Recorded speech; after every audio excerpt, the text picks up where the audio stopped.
ufite amanota meza ariko ushaka kujya kwiga muri kaminuza, warangije senior 6 ariko na buruse urabona, cyangwa se warayisabye ariko barayikwimye. Iyi video irakwereka impamvu 5 zituma abanyeshuri batsinze neza amasomo y'ibizamini byabo bagatsinda ku kigero cyo hejuru bakagira amanota menshi bashobora kubura buruse. Hanyuma rero turagira ngo tumwereke impamvu zijya muri 5 abanyeshuri bahura nazo babonye amanota meza bakabura buruse, ndetse tuziganireho hanyuma wowe utangira uzirinde niba ugiye kurangiza segonderi cyangwa ukaba warakoze ikizamini cya leta utegereje gukora application ya buruse.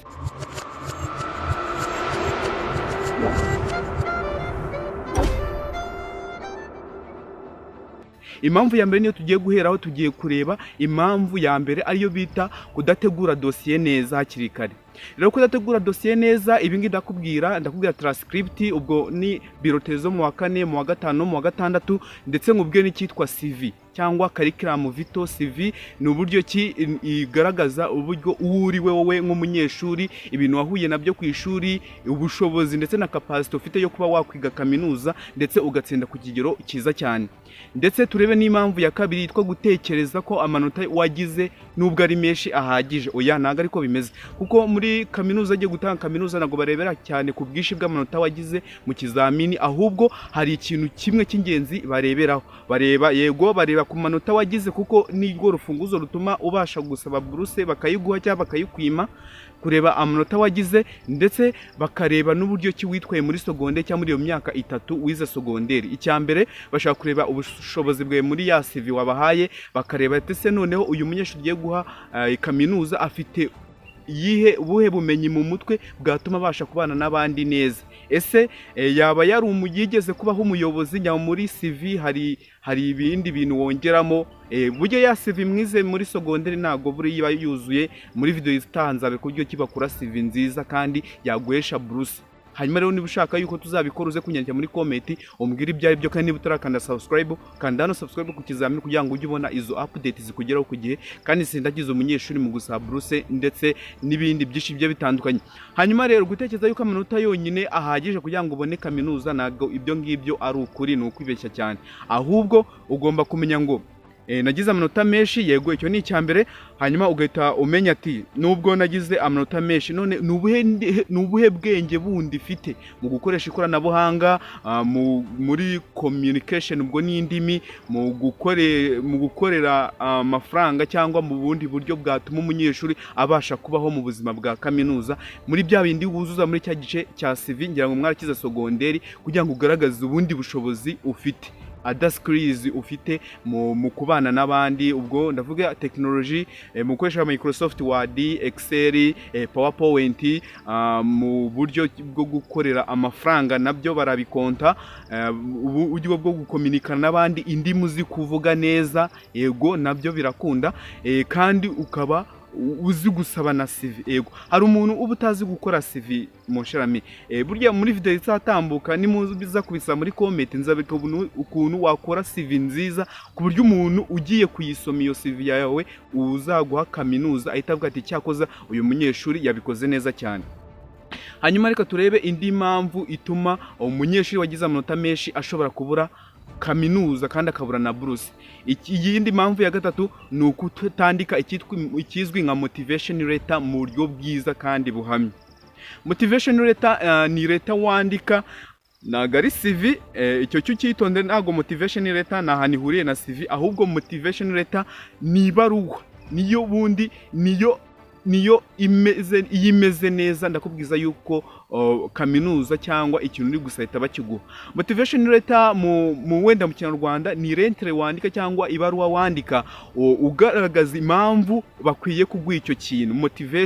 Motivation letter ni uburyo ki wandika ubereka uburyo ki bakwiye kuguha iryo shami n'uburyo ki bakwiye kuguha inguzanyo yo kwiga muri kaminuza. Iyo motivation letter iyo wayikoze neza nabwo uba ufite amahirwe menshi agera muri 70% kugira ngo babe baguha buruse, abandi bakayibura. Rero niba waragize amanota menshi ariko motivation letter yawe itameze neza, utari muragaragaza neza impamvu wumva yuko ukwiye iyo buruse cyangwa ukwiye icyo kintu icyo kintu uri gusaba, icyo gihe rwose iyo motivation letter iragutamaza bigatuma wabura buruse, ukabura kaminuza kandi wari ufite amanota meza n'amahirwe menshi yatuma ujya kwiga muri kaminuza nk'abandi. Hanyuma rero reka turebere indi mpamvu ya gatanu ishobora gutuma umunyeshuri watsinze ndetse ufite amanota meza ashobora kubura kaminuza. Ngira muri society ibyo mugenda mubibona kenshi, mugenda mubibona. Impamvu ya kane rero ni ukutamenya neza ikintu cyiza, icyo ugerageza mu isomo ryo muri kaminuza. Burya yego ufite ubumenyi, watsinze ibi ngibi, ariko banza umenye isomo ugerageza n'icyo urimo urakira buruse cyangwa urakira kaminuza. Yego niba wumva imibare akanyine ibintu bijyanye n'imibare, wijyaho gufata ngo ufate iyo motivation letter yawe uyijyane muri polytechnic kandi we warize ibijyanye utarize ibijyanye n'ubumenyi ngiro. Hanyuma rero kutamenya neza icyerekezo cyawe n'ikintu wumva wiyumvamo ugomba kwiga muri kaminuza, icyo kintu nacyo cyakubuza buruse. Kuko hari nk'umuntu uba warize nka geography wenda na biology na chemistry, hanyuma yarangiza agahita ajya kwaka ibintu bijyanye na medicine. Urumva ibyo bintu nta hantu bihuriye. Ubumenyi bw'isi yego harimo chimie na biology, ariko banza umenye ngo iyi section nize muri secondaire cyangwa iyi combination ya proposa kujya kwiga ibi ngibi muri kaminuza, hanyuma uhita umenya ikintu wasabira kaminuza. Rero indi mpamvu ya gatanu ituma umunyeshuri abura buruse kandi afite amanota meza ni ukutamenya neza amahirwe ari kuboneka ku gihe. Abanyeshuri benshi iyo barangije kaminuza cyangwa barangije segonderi bahita biyicarira bagatuza, nibumve yuko kumenya updates zigenda zivugwa mu burezi atari ibyabo.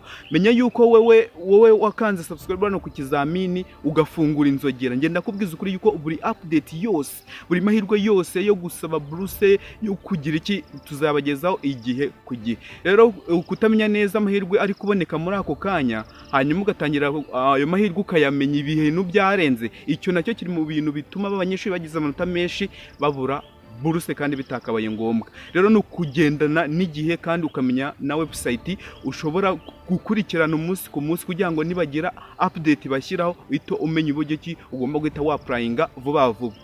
Iyindi mpamvu twabongeza gatandatu ni ukutagira ibyangombwa bihamye. Ubwo harimo CV, ugisoza ubu ngubu umuzambwire muri comment dutangire dutegure CV tuyikore neza ku buryo ki wayihereza umuntu ugiye kwaka kaminuza cyangwa kwaka buruse agahita rwose abiguhereza nta kujijinganya. Hanyuma kutagira CV nziza hakiri kare, kutegeranya ibyangombwa, ubwo harimo bulletin yo mu wa 4, mu wa 5, mu wa 6, kutaba nyine ufite iyo motivation letter utarayikoze mbere ukayikora igihe cyakurenganye, icyo gihe rwose uba urimo urata umwanya kandi kwirara ntago ari byiza. Imyaka uba waramaze ku ntebe y'ishuri, ntago gufata wenda ibyumweru 2 utegura izo lettre zatuma ubona kaminuza, ntago ari byo bintu bigoranye cyane. Rero inama twabaha rero, amanota ni meza cyane pe, kugira amanota menshi ni meza cyane, ni n'intangiriro ituma ubona ibyo wifuza, kuko urumva bavuze amanota meza no kubona kaminuza biragoranye. Ariko ibi ngibi ntago bivuze yuko wa munyeshuri urusha amanota atabona kaminuza, kubera yuko we yabikurikiranye mbere. Hanyuma rero amanota meza ni intangiriro, yego nibyo, ariko rero siyo yonyine iguha amahirwe yo kubona buruse.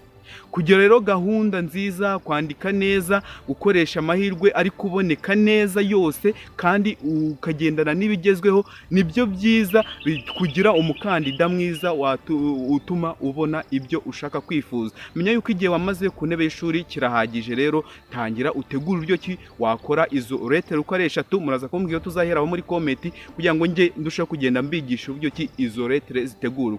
Niba rero wagize ikintu wungukira muri iyi video, niba utarakanda subscribe banza kandi subscribe, urayiking iyi video kandi uze kuyisharinga abanyeshuri bagenzi bawe, abantu bose uzi hari aho bazahurira na CV cyangwa na motivation letter mu kwaka akazi, mu gusaba buruse ndetse n'ibintu byinshi bye bitandukanye.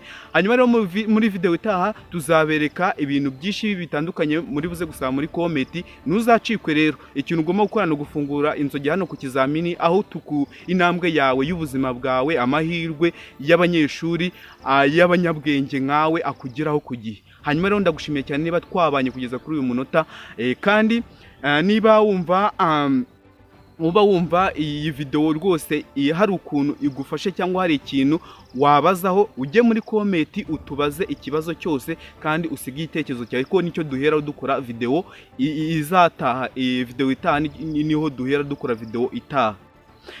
Rero niba ushaka kugura ibibanza, ukaba ushaka kugura inzu nziza mu karere ka Bugesera, hari inzu nziza rwose muri miliyoni 19 wabona kadasiteri nziza cyane.